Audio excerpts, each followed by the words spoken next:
My name is Parish Dowda. I'm a GP based in Canberra. Today we're going to talk about the General Practice Aged Care Incentive.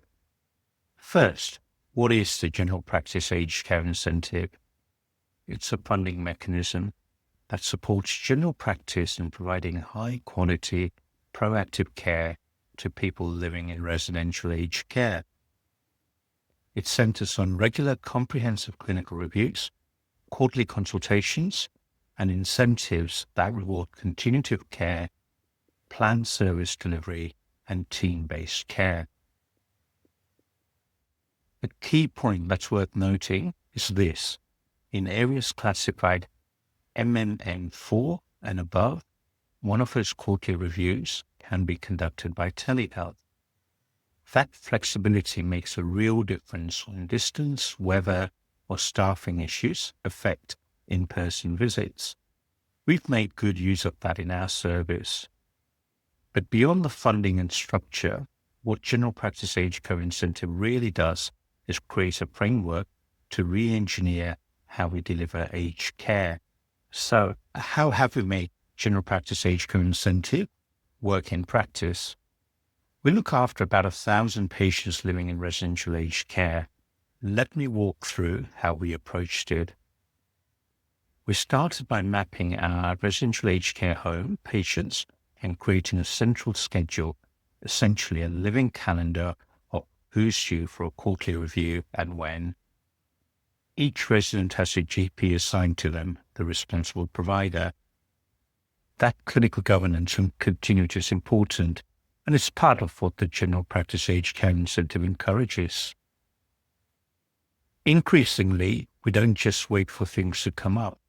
We try and take a proactive approach and build reviews around what's relevant for each individual. For example, a resident on psychotropics, we schedule the review in line with the medication review schedule, and this is often done in a psychotropic clinic run by one of our nurse practitioners. A resident with diabetes, we incorporate their annual cycle of care items, requests for pathology, and medication reviews together, led by one of our other nurse practitioners, who is also a credentialed diabetes educator. Nearing the end of life, we focus the review around goals of care and advanced care planning. A social worker increasingly takes the lead on advanced care planning. In effect, we're clustering tasks and aligning them with the review, so we reduce duplication, make better use of each visit, and deliver more holistic care. So here are some tips to share. Tip 1, plan and schedule ahead. Planning isn't just about keeping a diary, it's about systemizing your aged care service. We created templates and timelines. Our admin team blocks out GP time in alignment with facility needs.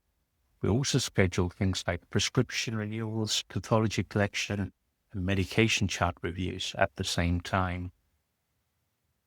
This means we go into each quarter with a clear view of what's coming, who's due, what tasks are needed, what risks we're monitoring.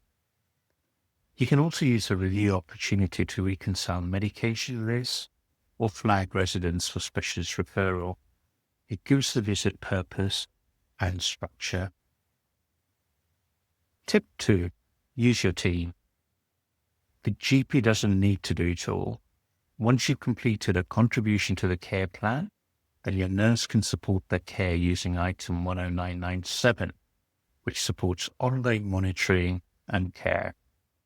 In our practice, the nurse visits the facility weekly and follows up on things such as review of pain, review of behaviors, provision of immunizations. We also involve our practice admin team. They are the glue that bring it all together. They track residents, flag when reviews are due, and liaise with facilities to coordinate visits and order pathology. The team-based approach is what makes General Practice Aged Care Incentive feasible and sustainable.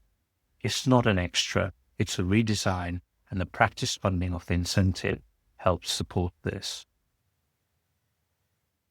Tip 3, use technology to support your model of care. We use telehealth for follow-ups, medication reviews, and urgent care needs. We're not in an area where telehealth services are eligible for the incentive. Nevertheless, we find it really useful, especially where logistics are tight. With some facilities, we use tele-examination tools, digital stethoscopes, otoscopes, high-quality cameras, and we can do a virtual examination too. More broadly, digital tools have helped streamline our workflows. For example, electronic medication charts reduce transcription errors and eliminate lost faxes. E-ordering for pathology smoothens the paper flow and avoids lost forms. We use shared task lists and patient registers in our clinical software to keep track of care activities. We've created an online communication form for the facilities to communicate with us. These tools don't replace clinical care, but they reduce the friction. And when you're looking after 40, 50 or more aged care residents, that matters. I won't pretend it's all seamless. There are still challenges, variability between facilities, staffing pressures, digital maturity gaps. But what the incentive has done is provided a catalyst to rethink how we structure aged care delivery. And that's the shift we need. By aligning funding with continuity, planning, and team-based care, and by embracing the digital tools, we can deliver better care, reduce stress on ourselves, and build a sustainable model for the future. So, to recap, plan and schedule with purpose, clustered care, aligned timelines. Use your team, especially your nurses and admin staff.